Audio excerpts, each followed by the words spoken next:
गंगा के किनारे पसरा हुआ मुंगेर उस रात किसी अनजाने बोझ से तबा हुआ लग रहा था। हवा में ठंड थी, लेकिन उससे ज्यादा चुभन पैदा कर रहा था घाट के ऊपर फैला हुआ अजीब सा सन्नाटा। शाम की भीड़भाड़ को चीरते हुए केवल नदी की धीमी थपथपाहट सुनाई देती थी, जैसे लहरें खुद कुछ छुपाती फिर रही हों। आधी रात से कुछ पहले घाट पर तैनात एक बूढ़ा नाविक अचानक चीख उठता है। उसकी कांपती आवाज ने पास के 2-3 मछुआरों को भागकर उसकी ओर खींच लाया। उन्होंने देखा कि पुराने पत्थर के सीढ़ियों के नीचे एक आदमी औंधे चेहरे के साथ पड़ा है।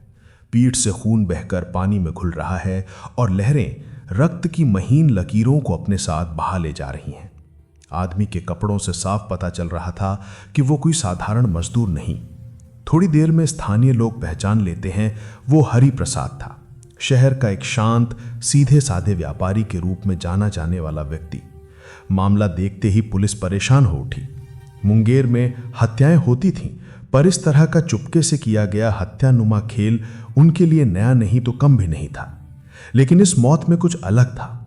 वहां खून से ज्यादा एक और चीज मौजूद थी, मटमैली राख की बहुत पतली परत जो मृतक के बाजू के बिल्कुल पास पड़ी थी। राख की गंध सामान्य धूप या चंदन जैसी नहीं थी। उसका धुआं थोड़ा कड़वा, थोड़ा रासायनिक और कुछ ऐसा था जो अपराध की किसी गहरी परछाई का संकेत देता था। पुलिस ने उसी रात पास ही ठहरे ब्योमकेश को बुलाने का निर्णय लिया।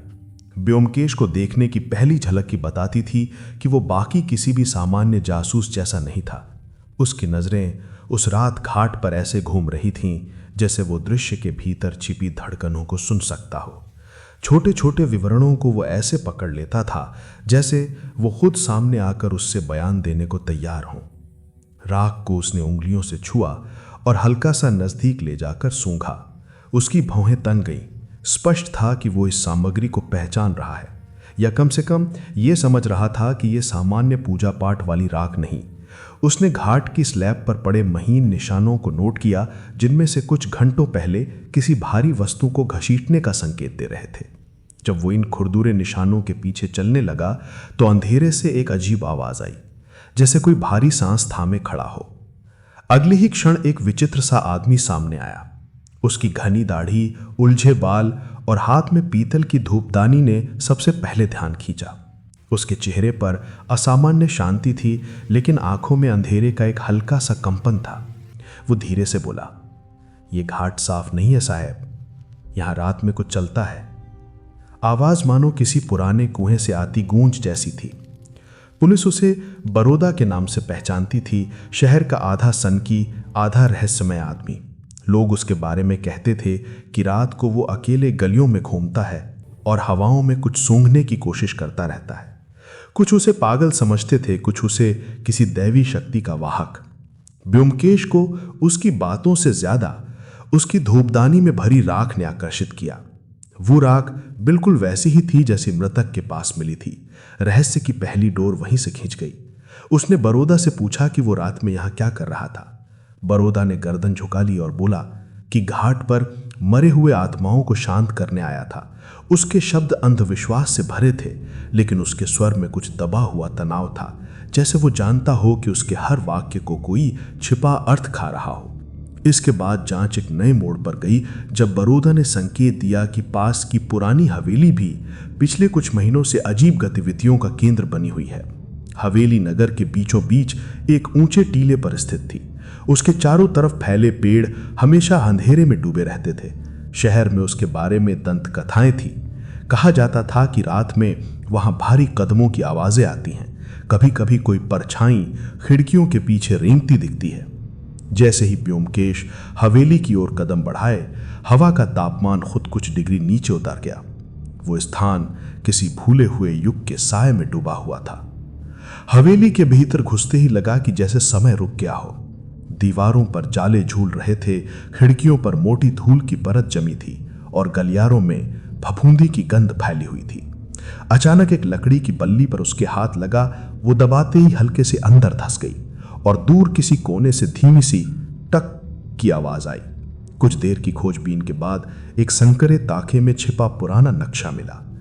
नक्शा बहुत पुराना था, शायद किसी जमींदार के वक्त का, लेकिन उस पर चिन्हित एक अजीब सा हिस्सा उसके ध्यान खींचता था। हवेली के नीचे 2 तहखाने बने हुए थे, मगर शहर के किसी भी आधिकारिक दस्तावेज में केवल एक तहखाने का उल्लेख मिलता है। दूसरा, जो नक्शे में लाल रंग की फीकी स्याही से चिन्हित था, पूरी तरह गुप्त था। रात गहरा चुकी थी, पर ब्योमकेश थका नहीं था। बाहर हवा तेज हो चली थी। पेड़ों की शाखाएं पुराने किवाड़ों पर टकराकर अजीब कराहती आवाजें निकाल रही थीं। तभी खिड़की से उसे पीछे की ओर कुछ साए हिलते दिखे। उसने धीरे से दरवाजा खोला और हवेली के पिछवाड़े की ओर कदम बढ़ाए। वहां एक चौड़ी पगडंडी नदी की तरफ उतरती थी और धुंध उस मार्ग को ऐसे ढक रही थी जैसे कोई चादर बिछा दी गई हो। कुछ आदमी नावों पर पेटियां चढ़ाते दिखे। वो तेली से काम कर रहे थे, जैसे किसी के आने का डर हो। ब्योमकेश ने ध्यान दिया कि सभी पेटियों पर वही मोहर बनी है जो उसे तहखाने में मिली धूल भरी बोरियों पर दिखी थी। इससे पहले कि वो ज्यादा नजदीक जा पाता, अचानक दूर कहीं से एक तीखी सीटी बजी और सारे आदमी एक झटके में गायब हो गए। केवल पानी की लहरों में बूंदों के गिरने की आवाज बची। ब्योमकेश लौटकर जब हवेली के मुख्य कक्ष में आया तो वहां बरोदा चुपचाप खड़ा था। उसकी आंखों में ऐसी बेचैनी थी जो गहरे राज का संकेत देती थी। ब्योमकेश ने नक्शा उसके सामने रखा और पूछा कि क्या वो इस हवेली के बारे में कुछ जानता है। बरोदा ने पहले तो अनजान बनने की कोशिश की, लेकिन उसकी उंगलियों की कंपन साफ बता रही थी कि वह झूठ बोल रहा है। आखिरकार उसने धीमी आवाज में कहा, कुछ दरवाजे ऐसे होते हैं जिन्हें खुलने में ही देना चाहिए। जो भीतर है वो बाहर आ जाए तो परेशानी खड़ी कर देगा। उसकी बातों का स्वर किसी गहरी दहशत से उपजा प्रतीत हो रहा था।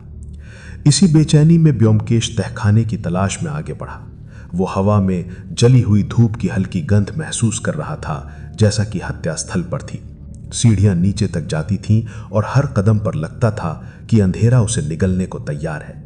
दीवारों पर उंगलियों के निशान थे, शायद किसी के गिरे पड़े संघर्ष के। जैसे ही वो नीचे के अंतिम मोड़ तक पहुंचा, उसे लोहे के एक भारी दरवाजे का काला सा ढांचा दिखाई दिया। दरवाजा वर्षों पुराना था, लेकिन किसी ने हाल ही में उसे साफ किया था। इस बात का पता उसके ताजे खुरछामों से लग रहा था। ब्योमकेश ने दरवाजा हल्का सा धकेला और चर्राहट पूरे तहखाने में गूंज उठी। अंदर खूब अंधेरा था। केवल दीवारों से टकराई हुई धूप की हल्की धधकती गंध बता रही थी कि कोई हाल ही में यहां आया था। वो दरवाजा थोड़ा और खोलने ही वाला था कि पीछे से बरोदा की जोरदार चीख फूट पड़ी। चीख इतनी तेज थी कि लगा सीढ़ियां खुद कांप उठी हों। रुक जाइए, इसके पीछे जो है वो इंसान नहीं। ब्योमकेश पलटकर खड़ा हो गया। बरोदा का चेहरा ऐसे बदल चुका था जैसे उसने किसी भयानक चीज की झलक पहचान ली हो। उसकी आंखें फैल गई थीं, गला सूख गया था और वो मुश्किल से सांस ले पा रहा था। वो ब्योमकेश के हाथ पकड़कर लगभग फुसफुसाया, इस दरवाजे के उस पार जो छुपा है वही हरिप्रसाद की मौत का कारण है और वो आपको भी खत्म कर देगा। लेकिन ब्योमकेश की नजर बरोदा के चेहरे पर नहीं, उसके हाथों पर थी। उसी हाथ पर वही राख चिपकी थी, बिल्कुल वही जो उसने घाट पर और हवेली में पाई थी। सन्नाटा एक भारी धातु की चादर की तरह चारों ओर फैल गया और तभी तहखाने के अंधेरे में किसी चीज ने हल्का सा सरकने की आवाज निकाली, जैसे भीतर कोई सांस ले रहा हो। ब्योमकेश ने बारूदा को किनारे करते हुए दरवाजे को धक्का दिया और अंदर जाने से पहले अपनी जेब से एक माचिस जलाई। तेज लौ ने चारों ओर झिलमिलाती रोशनी बिखेरी और कमरे का असली चेहरा सामने आया। परछाइयों से भरा, धूल और पुराने गीले बोरे की सड़ी गंध वाला एक तंग कक्ष। फर्श पर कहीं कहीं बिखरे अफीम के बुरादे चमक रहे थे और दीवारों पर ताज़ा खरोचे ऐसी लग रही थीं जैसे किसी ने शीघ्रता में भारी बक्से सरकाए हों। लेकिन सबसे बड़ा रहस्य कमरे के बिल्कुल बीचों बीच रखा एक लकड़ी का ट्रंक था, काफी बड़ा और ऊपर से मजबूती से बंद, जिस पर सूखी धूप की परत जमी हुई थी। ट्रंक के ताले पर आरसी के शुरुआती अक्षर खुदे थे, जो उस वक्त किसी भी नाम से जुड़ सकते थे, लेकिन अपराध की दुनिया में नाम कभी वैसे नहीं होते जैसा वे दिखाई देते हैं। ब्योमकेश ने बिना आवाज किए ट्रंक का कुंडा खोला। अंदर से किसी नशे की कच्ची गंध के साथ साथ एक कागजी चरमराहट उभरी। ट्रंक में कई नक्शे, नकली मुहरें और एक पुरानी डायरी थी जिसकी लिखावट किसी अपराधी की भावनाओं का बोझ ढो रही थी। पन्नों पर दर्ज कोडेड संदेश बताते थे कि रात का साया गिरोह अफीम की तस्करी लंबे समय से मुंगेर की हवेलियों और गुप्त सुरंगों के भीतर चलाता रहा था। डायरी में एक खास नाम बार बार उभर रहा था, RN। यह संकेत किसी और गहरी पहचान की ओर जा रहा था। उसी समय पीछे से बारोदा की सांसें और तेज हो गईं। वो दरवाजे की चौखट पर गिर सा पड़ा और हड़बड़ाई आवाज में बोला, वे लोग इस कमरे का इस्तेमाल करते थे। मैं चाहता था कि उनकी करतूतें सामने आए, पर मैं अकेला सच नहीं उठा पा रहा था। उसके चेहरे पर पीड़ा थी, लेकिन उसकी आंखों में ऐसा भाव भरा था जिसे व्योमकेश अब अनदेखा नहीं कर सकता था। ये आदमी अपराध का दोस्त नहीं, बल्कि अपराध का अनचाहा साक्षी था। व्योमकेश समझ गया था कि यह मामला अब आवरण से बाहर निकलने वाला है। उसने तहखाने की ओर खोजबीन की, जहां एक ढहती दीवार के पीछे छुपा हुआ सकरा रास्ता मिला। उस सुरंग की हवा बेहद ठंडी थी, जैसे सदियों पुराना कोई रहस्य उसकी गहराइयों में दफन हो। रास्ते पर ताजे पैरों के निशान थे और थोड़ी दूर पर टूटी रस्सी का एक टुकड़ा मिला, जिसे साफ समझ आ रहा था कि यहां हाल ही में कोई बंधा था या किसी को खींचा गया था। सुरंग आगे एक छोटे से कक्ष में खुलती थी, जहां मिट्टी को हाल ही में खोदा गया लगता था। वहां कुछ कागज बिखरे पड़े थे। उनमें व्यापारिक बिल थे जिन पर श्यामलाल ट्रेडर्स की मोहर लगी हुई थी। इस समय तक श्यामलाल नाम एक साधारण दुकानदार का रूप धारण किए हुए था, पर अब उसकी परछाई में कहीं ज्यादा गहरी साजिश झलकने लगी थी। सुबह होने से थोड़ा पहले व्योमकेश श्यामलाल की दुकान पर पहुंचा। दुकान बाहर से सामान्य लग रही थी, किराने का सामान, मसाले, बोरी के ढेर। लेकिन उसकी नजरें उस टीले पर गईं जहां दीवार के बिल्कुल पीछे लकड़ी को सहेजने की जगह बनाई गई थी। उसने बोरियों को हटाया और नीचे एक लकड़ी की पट्टी नोटिस की, जो जरा सी दबाने पर ऊपर उठ गई।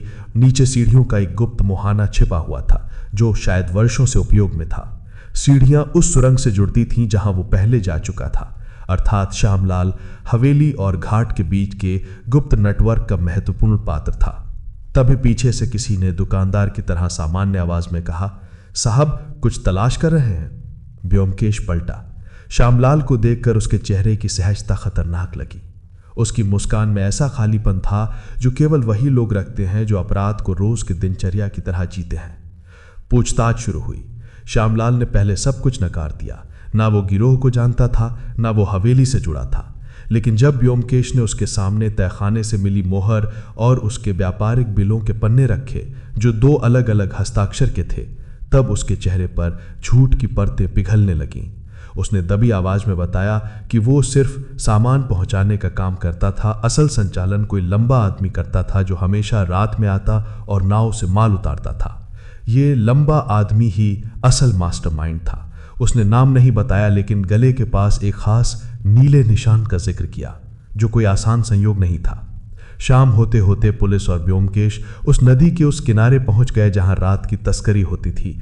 व्योमकेश ने चुपके से निगरानी का बंदोबस्त करवाया और खुद अंधेरे की आड़ में चट्टान के पास छुप गया।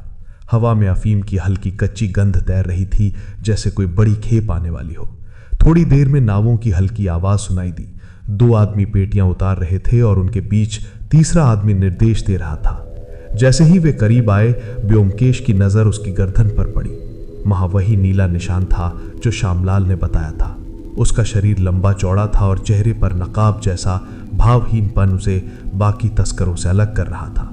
व्योमकेश ने कदम बढ़ाया और तेज आवाज में कहा, रामनाथ, तुम बहुत दिन से इस अंधेरे का सहारा ले रहे थे, अब बाहर ही आ जाओ।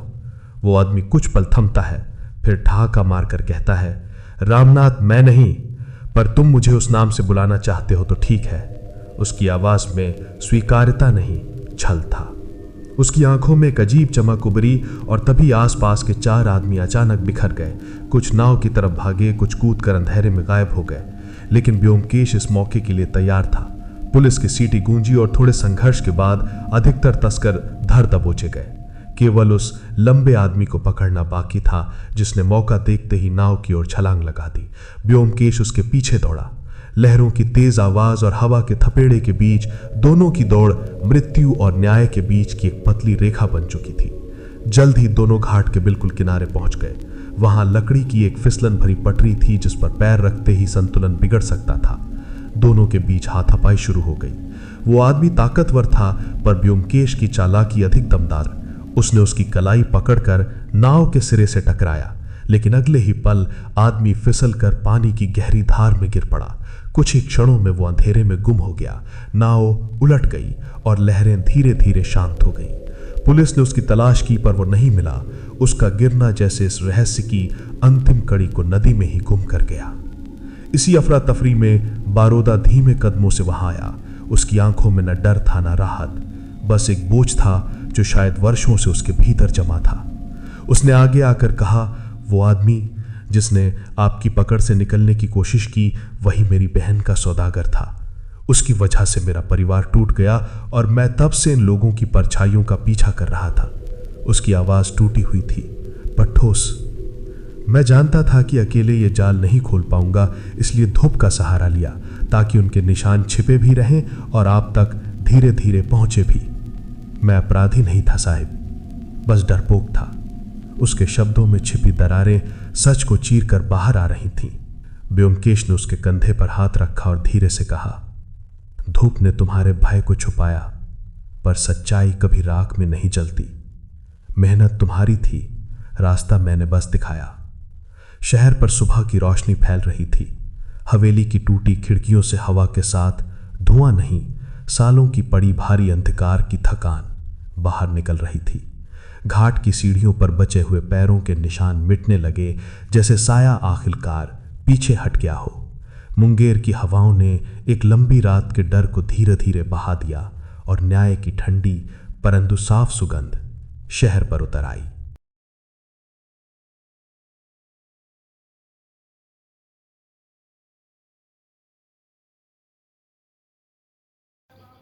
कहानी पसंद आ गई हो तो वीडियो को लाइक कर देना, शेयर कर देना, कमेंट कर देना और चैनल को सब्सक्राइब कर देना। अगली कहानी में मिलते हैं।